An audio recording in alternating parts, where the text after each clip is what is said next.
Hi, everyone. Judge Andrew Napolitano here for Judging Freedom.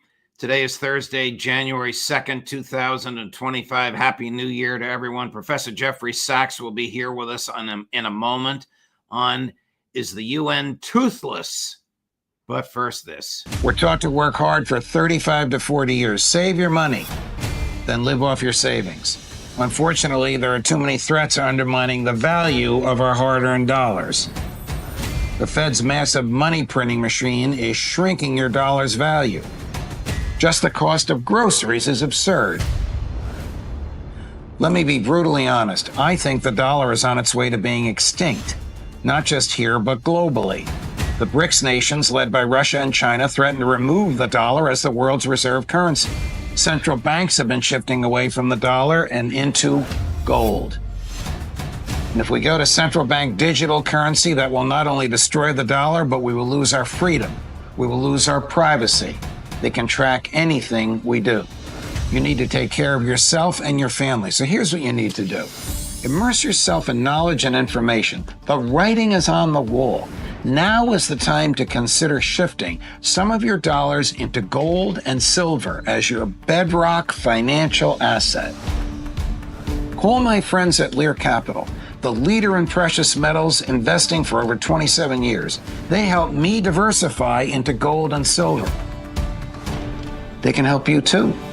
Call Lear today at 800-511-4620, 800-511-4620, or go to learjudgenap.com.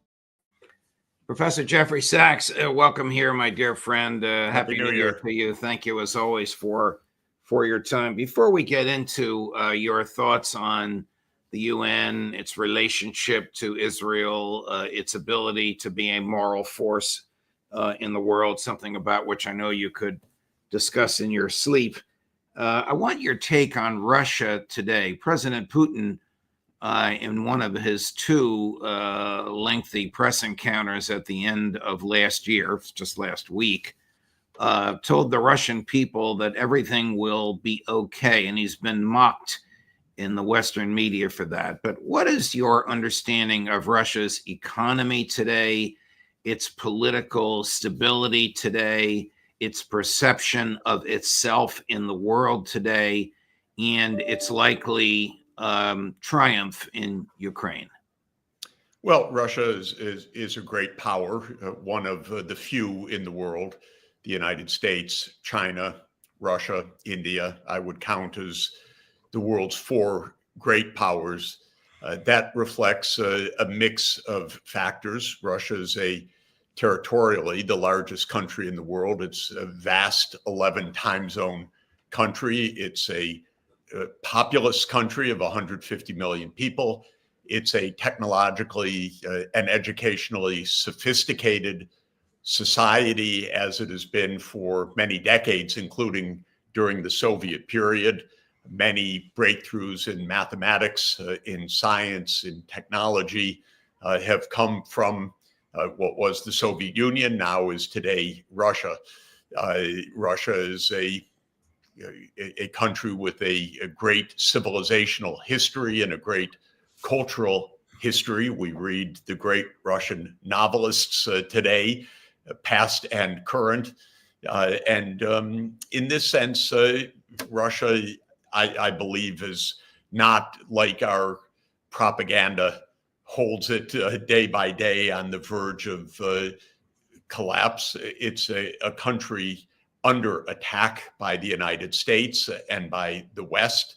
It is not an irrational beast, as we're told, or an incorrigible conqueror of nations, as we're told. There's a great deal of Russia hatred and Russophobia in the Western world that goes back actually 2 centuries. It's a long British tradition. When Britain ruled the world, the British hated Russia. Why did they hate Russia? Well, Russia stood in the way of Britain's claim to be the world's hegemon. Today, Russia is seen by the United States as an obstacle to U.S. hegemony or U.S. Complete dominance. So Russia is hated for that reason.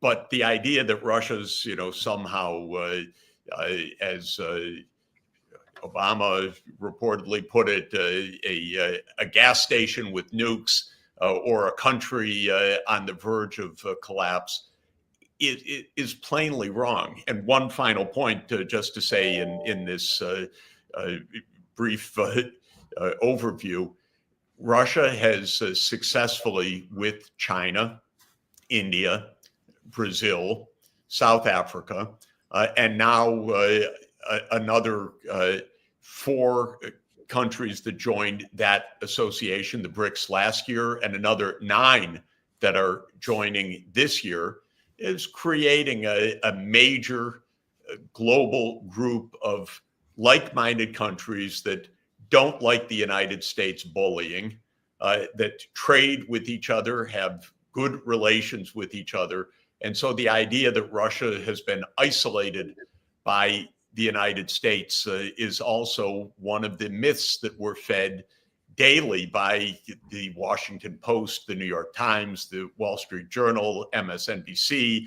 I'm mentioning them because these are the mouthpieces of the American deep state that continue to peddle the Russophobia. Do you think that the elites in Europe and the neocons in the State Department, I can't ask you about the Trump administration yet because it doesn't exist yet and we don't know, but do you think that those people recognize that their experiment in Ukraine has been a catastrophic disaster? No, because for them, as they live comfortably in Washington or in Alexandria or Bethesda or in Manhattan or elsewhere, it's been water off their back. It's been nothing to them. The fact that hundreds of thousands of Ukrainians are dead, that the Ukrainian economy has been destroyed, that's nothing to them. This is a game for them. This is what is the most shocking part of our world. Our leaders really think they're playing a video game or act as if they're playing a video game. They watch the bombs go off. Now we see in real time in the videos from the drones, the bombs going off. And no, it doesn't bother them at all. We know it. We hear Jake Sullivan talk about what a splendid period this has been. That's not just protecting himself. That's his real view, which is, you spend a few hundred billion dollars here or there, a few trillion dollars, and you weaken your adversary. We're playing a game after all. We have to be tough. We have to show our reputation. We have to stand strong. It's the American people are not party to this game, but the behavior of these deep state officials is mind-boggling to me. But to answer your question, do they see that they have failed? They haven't failed. It hasn't cost them anything. Their lives are intact. They are getting good salaries paid by the military-industrial complex. They're doing their job, after all. And so that's why these wars continue. The pain is felt by real people, by Americans who feel an economy that doesn't serve their purposes, by Ukrainians that are dying in the hundreds of thousands, in Europe, which is in an economic crisis because of all of this. But the leaders, no, they don't feel it's a failure because from their point of view, since they haven't paid a penny for this personally, for them, they're doing their work. Russia sells natural gas to Europe and the pipeline goes through Ukraine. And as of yesterday, the day before, or today, that pipeline no longer works. Ukraine is almost literally biting the hand that feeds it in order to punish Russia. It's not allowing natural gas to Western Europe. I think Western Europe anticipated that or has adapted to it. But were you surprised at this? Well, one of the Western newspapers said Russia cuts off gas supply to Europe. No, Of course, it's got to be a CIA headline. No, but it just shows the falsity that we live with. Our government's lying every single minute. Russia did not cut off gas to Europe. The U.S. cut off gas to Europe through its agent, Ukraine. So Ukraine stopped the gas shipments. This will hurt Ukraine. This will hurt Europe. It will, at least a bit, enrich American LNG exporters. So this is a U.S. game for a few people that count, that make campaign contributions, that make money. And we see the U.S.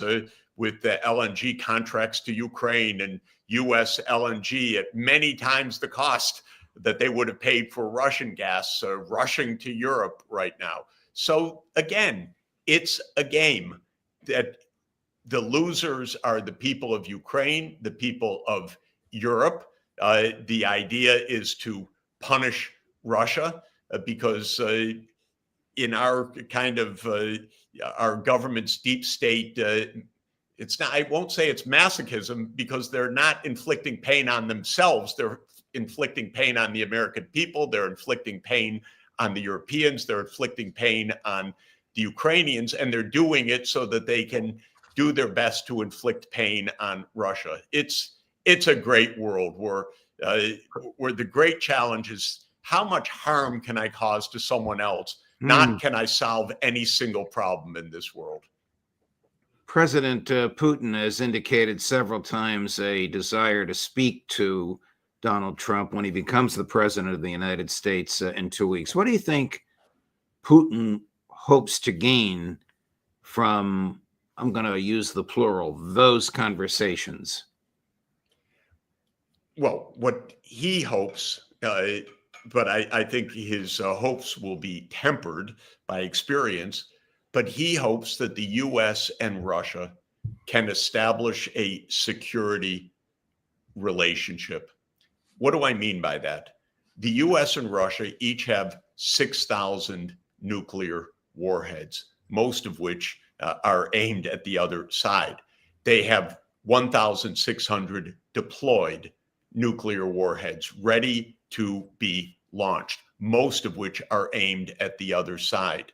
This relationship determines whether the world survives physically, literally, or not. We are at the brink of nuclear Armageddon, though our mainstream media are just as stupidly dumb and silent about this as can be. The United States has destabilized the nuclear arms framework. Starting in 2002, the United States unilaterally withdrew from the anti-ballistic missile treaty. Then the United States unilaterally, over Russia's strident and ardent and understandable objections, began to deploy anti-ballistic missile systems, the Aegis missile systems, in Eastern Europe near to Russia. The United States continued to pursue the eastward expansion of U.S. military bases, so-called NATO enlargement. 7 countries in 2004, as we've talked about: Latvia, Lithuania, Estonia, Slovakia, Slovenia, Bulgaria, and Romania.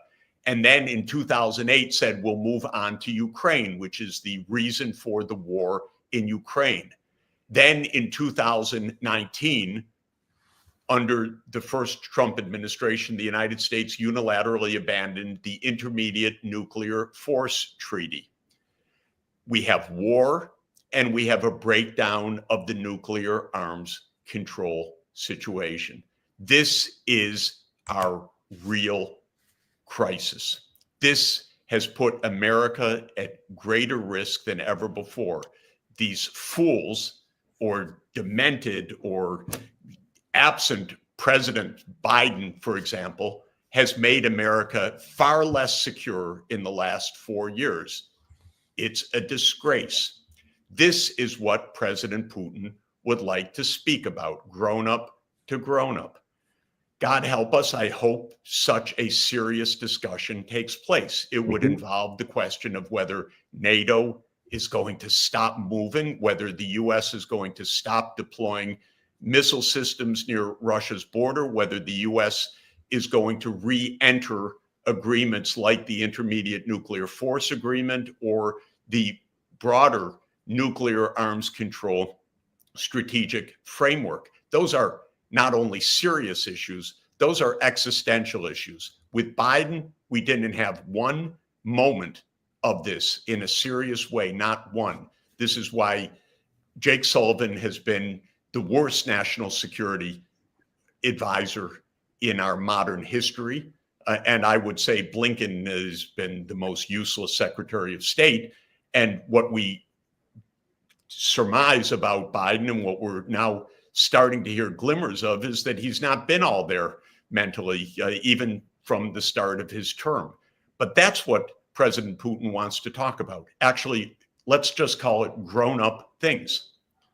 But the grown-up things that President Putin wants to talk about, and I agree with everything you just said, Jeff, Professor Sachs, is really going to go against the American cultural grain in all of American government, not just the deep state, but even the people that Donald Trump has indicated he intends to appoint to surround him on national security, have the same mindset as Jake Sullivan and Tony Blinken. They just have R after their names instead of D. This is correct. There's a fundamental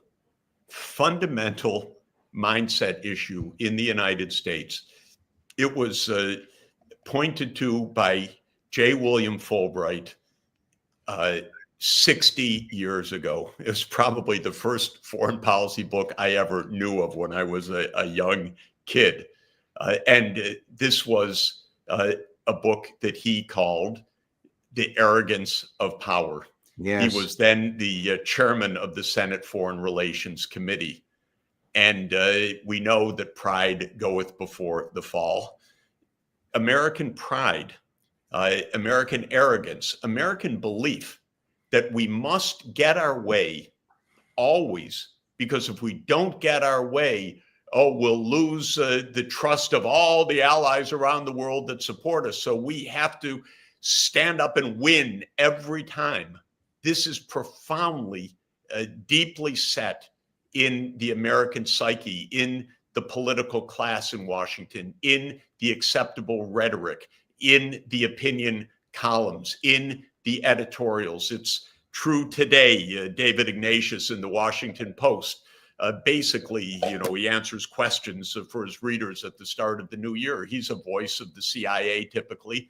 And it's all the blather of the U.S. will triumph, Russia will be defeated, the U.S. will triumph. So this arrogance is extraordinary. And it went into overdrive in December 1991 when the Soviet Union ended.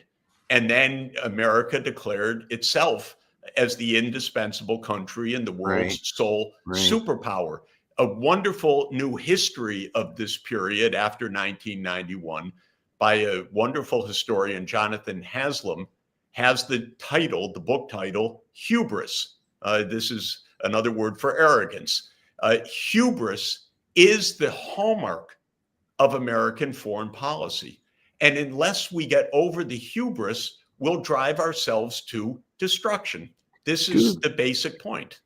Do the superpowers, the United States, Russia, China, India, take the UN seriously? The United States acts with disdain towards the UN. That was true during the Biden period. It will be even more true during the upcoming Trump period. Why? because the United States the United Nations is viewed as an assault on American sovereignty. The idea that the United Nations, which was created by the United States, is a mechanism for collective security has somehow disappeared from the American mentality. The UN was created by Franklin Roosevelt. In my view, our greatest president, and also, in my view, one of his greatest creations. The idea was to have a meeting place in the world so that we could collectively solve security challenges so that we wouldn't have nuclear Armageddon or World War III, which would be about the same thing under our current conditions. And so the UN is an instrument for peace, but it doesn't work if the United States doesn't want it to work. There was a congressman yesterday I saw quoted saying, "I don't recognize the International Criminal Court. We're a sovereign country, the United States." This is a big confusion of ideas. Yes, the United States is a sovereign country, but it doesn't mean you just act alone. A sovereign country can work with other sovereign countries to have treaties, to agree on nuclear non-proliferation, to agree on nuclear arms control, to agree on preventing world war, and so forth. You still, even if you're sovereign, the United States is 4.1% of the world population. There's another 95.9%. We're not alone. Hey, there are others there too. And they also have nuclear weapons too. And we are threatened by them for our survival because of that reality. We are in a collective security challenge, not an individual one. It's not just our will, it's our need to cooperate. So this is why the UN is essential, but it can't function when the United States says, we don't care. And look at Israel. You know, Israel, its whole policy is to break international law at every turn because it says we have the right to do so. We can break international law. We can completely neglect nearly unanimous world opinion. We can thumb our nose at the International Criminal Court, which has indicted our prime minister, for God's sake. We can laugh off the International Court of Justice, which is adjudicating a claim of genocide against Israel. And all they say is, the UN, it's a hate-filled institution. We can ignore every single thing it does. In fact, kill UN officials, aim for them, target them in missiles, neglect their safety, break institutions that provide urgent relief for civilians, and so forth. So yes, the UN is vital for our survival, but you asked, is it toothless? It is toothless. If the world's major powers, starting with the United States, I'm going to say, absolutely say, no, we're sovereign. We don't care. We don't have to cooperate with anyone else. That's my definition of arrogance or hubris that could get us all killed. Professor Sachs, thank you very much, my dear friend. Much appreciated. The world is a dark and gloomy place, even in this bright new year, which just started yesterday. Thank you for coming. Well, we're not going to give up hope for 2025. It's only the beginning. We'll look forward to seeing you next week, Professor. Excellent. Thank you. All the best. Thanks so much. Coming up later today at 10:30 this morning, Professor Gilbert Doctorow. At 1 o'clock, Scott Ritter. At 3 o'clock, Professor John Mearsheimer. At 5 o'clock, the always worth waiting for, Max Blumenthal. Judge Napolitano for Judging Freedom.